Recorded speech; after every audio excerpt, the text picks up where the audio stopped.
बस कुछ पल की खामोशी है, फिर शोर आएगा।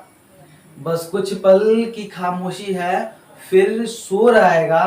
तुम्हारा तो वक्त आया है, हमारा दौर आएगा। हेलो फ्रेंड्स, मैं राहुल त्रिवेदी आप सभी का स्वागत करता हूं आपके अपने यूट्यूब चैनल शिक्षा संकल्प एकेडमी में। ये हमारी साइंस के फिजिक्स के फर्स्ट चैप्टर प्रकाश के परावर्तन का दूसरा वीडियो है, पार्ट 2 है।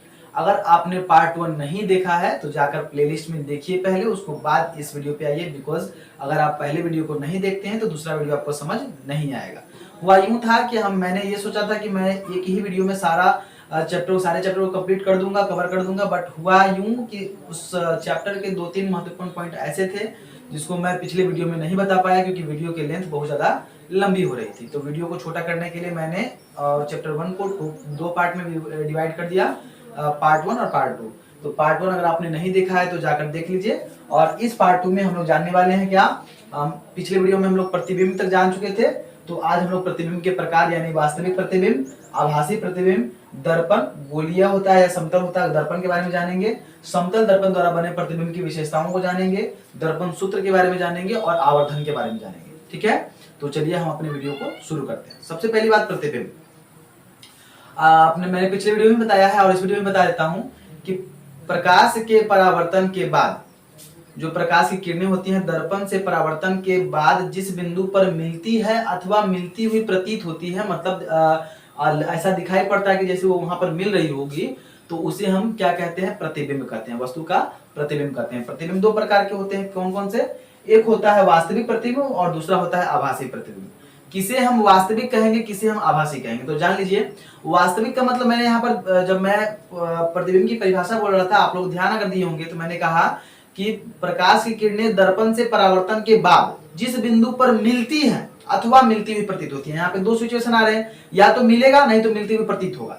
तो जब मिलेगा तो उसको हम लोग कहेंगे क्या, वास्तविक प्रतिबिंब, क्योंकि वहां वास्तव में मिल रहा है। ठीक है, और ऐसा सिचुएशन आता है कभी कभी जहां मिलता हुआ प्रतीत होता है। क्या होता है? प्रतीत होता है। तो वैसी स्थिति में वो क्या होगा, उसका प्रतिबिंब आभासी होगा। क्या होगा?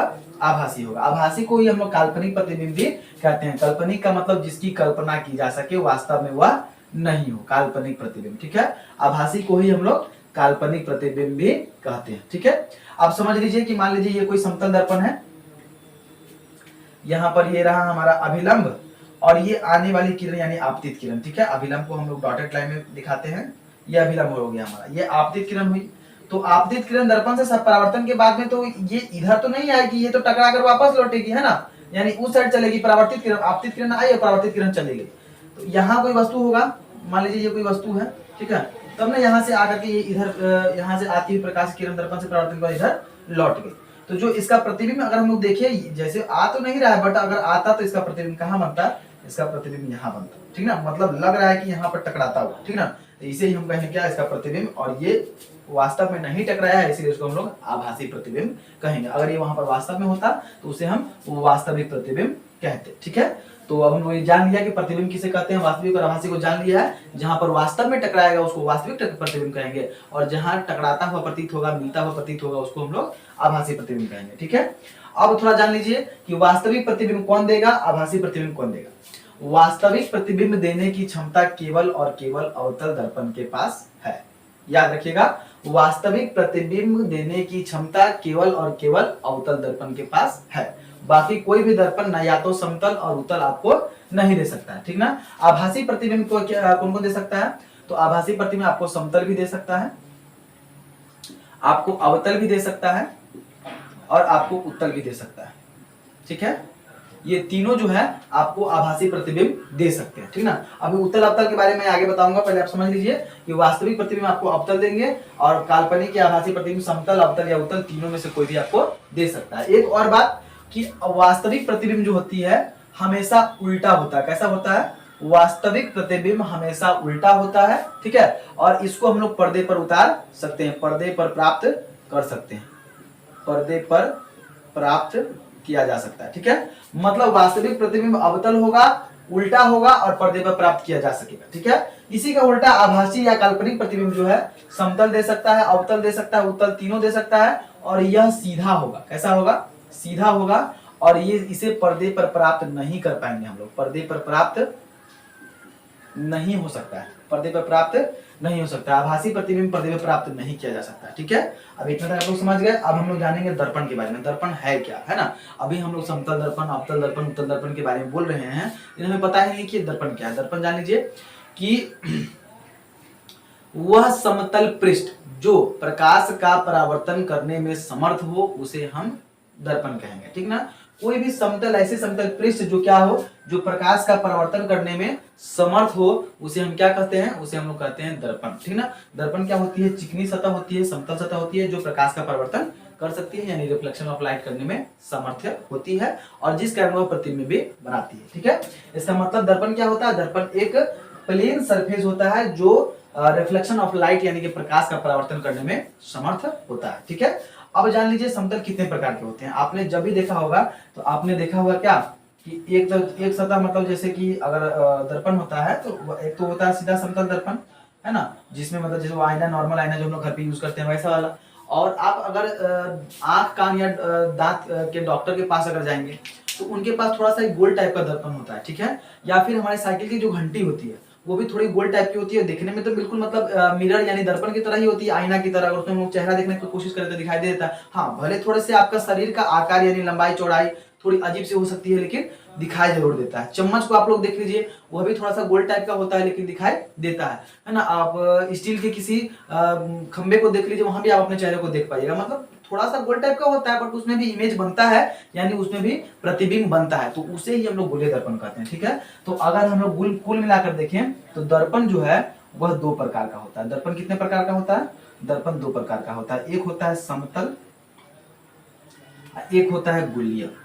ठीक ना, समतल और गोलीय, इसमें अंतर क्या है, समतल दर्पण हम उसे कहेंगे जिसका जो परावर्तक सतह जो है ना वह समतल हो, मतलब प्लेन हो। ठीक है, कोई भी प्लेन जैसे कि आपका आईना वगैरह हो गया, उसे हम लोग समतल दर्पण कहेंगे, मतलब वह दर्पण जिसकी परावर्तक सतह समतल हो उसे हम समतल दर्पण कहते हैं। ठीक है, ठीक उसी तरह गोलीय दर्पण किसे कहेंगे, जिसकी परावर्तक सतह किसी खोखले गोले का भाग हो। खोखले गोले का मतलब जो गोला हम लोग पढ़ते हैं ना मैथमेटिक्स में, गोल मतलब बॉल या गेंद या फुटबॉल वगैरह उस तरह का, तो जो आईना होना चाहिए वो गोल के रूप में होना चाहिए। या तो उसका परावर्तन भीतर से हो फिर भी चलेगा, बाहर से हो फिर भी चलेगा, लेकिन होना चाहिए कैसा, तो होना चाहिए आपका गेंद की तरह, बॉल की तरह। ठीक है, तो उसको हम लोग गोलीय दर्पण कहेंगे। गोलीय दर्पण किसे कहते हैं, वह दर्पण जिसकी परावर्तक सतह किसी खोखले गोले का एक भाग होती है, उसे हम गोलीय दर्पण कहते हैं। ठीक है, अब गोलीय दर्पण को हम लोग बांट सकते हैं कितने भाग में, तो दो भाग में।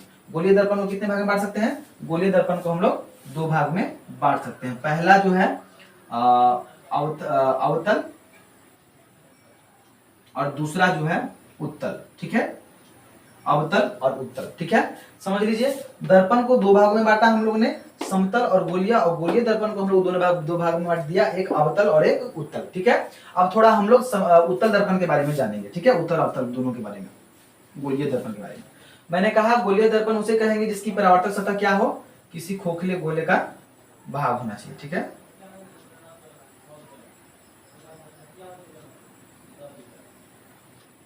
हम लोगों ने यहाँ पर एक गोल बना लिया है, पूरा गोल तो नहीं हुआ है दोस्तों, क्योंकि मैं एक मशीन तो नहीं हूँ, इंसान ही हूँ।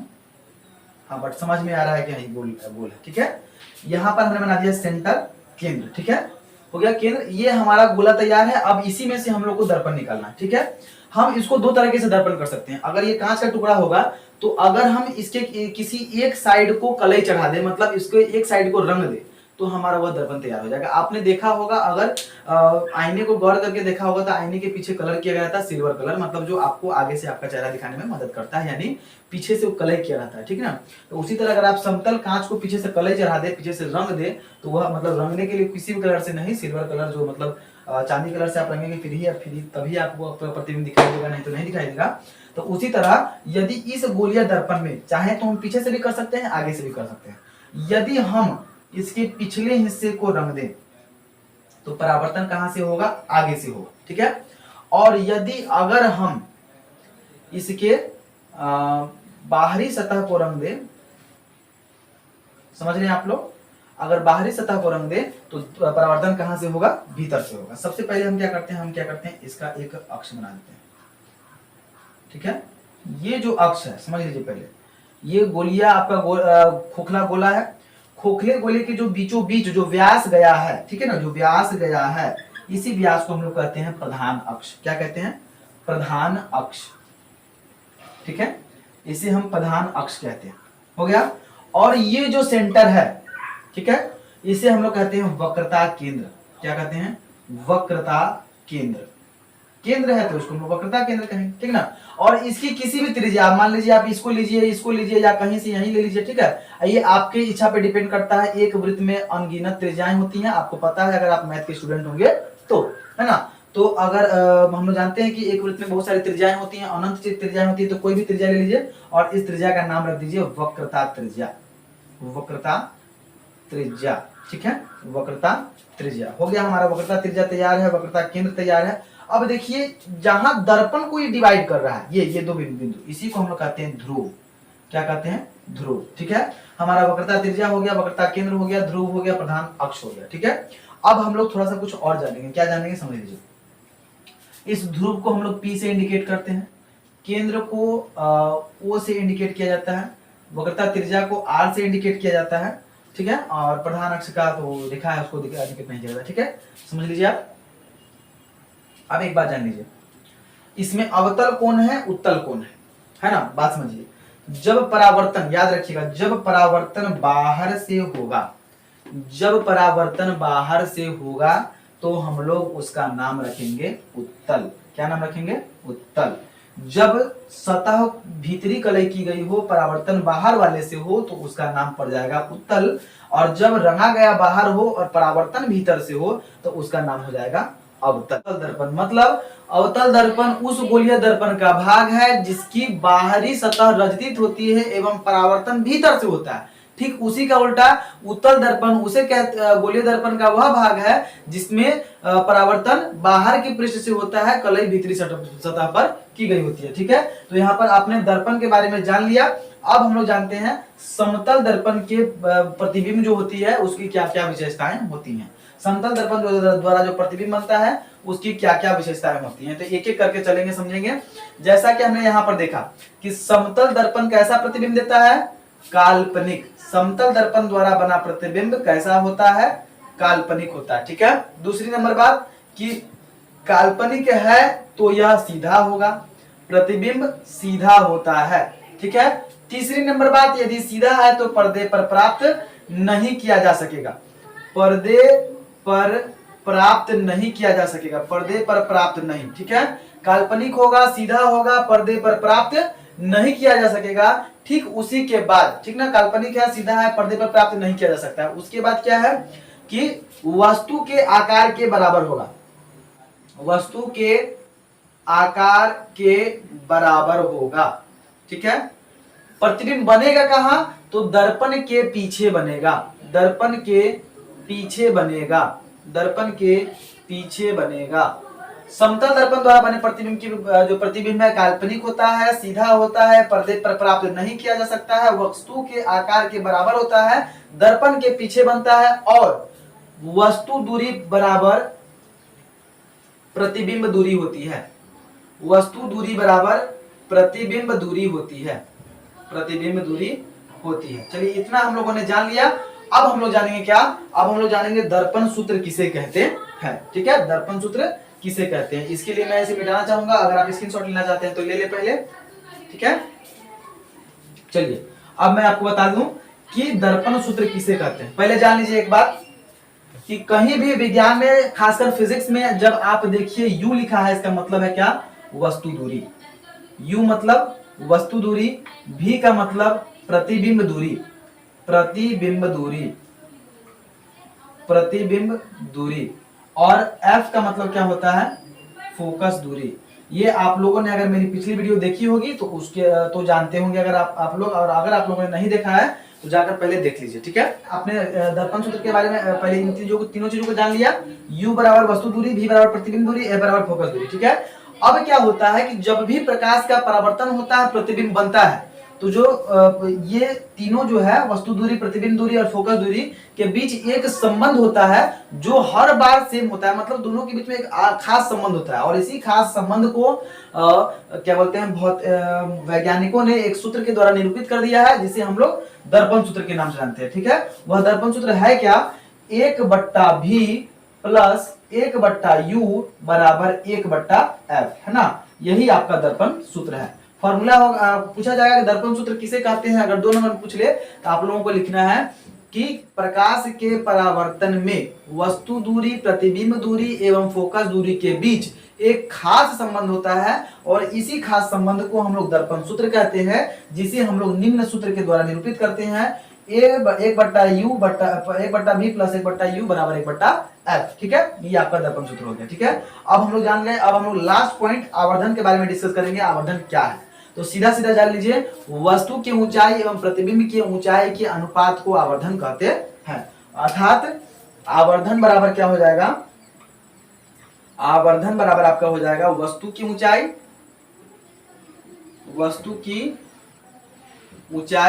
बटा प्रतिबिंब की ऊंचाई, वस्तु की ऊंचाई बटा प्रतिबिंब की ऊंचाई।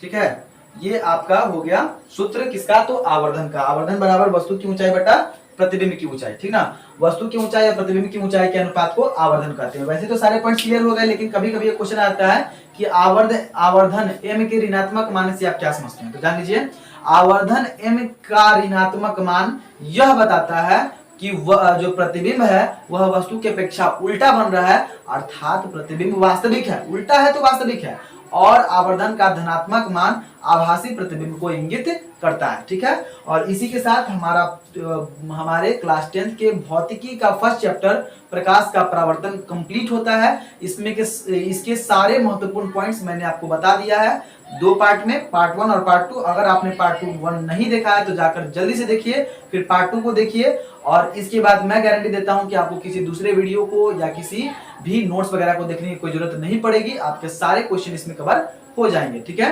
तो अगर आपको हमारा वीडियो हेल्पफुल लगा तो प्लीज लाइक कीजिए, अपने दोस्तों में शेयर कीजिए। चैनल पे पहली बार आए हैं तो सब्सक्राइब करना मत भूलिएगा, साथ साथ में बेल आइकन को भी दबा दीजिएगा, ताकि आपको हर रेगुलर अपडेट सबसे पहले मिल सके और आप लोग अपनी एग्जाम की तैयारी को बूस्टअप कर सके, अपने एग्जाम में अच्छे से अच्छा स्कोर कर सके। तब तक के लिए जय हिंद, जय भारत।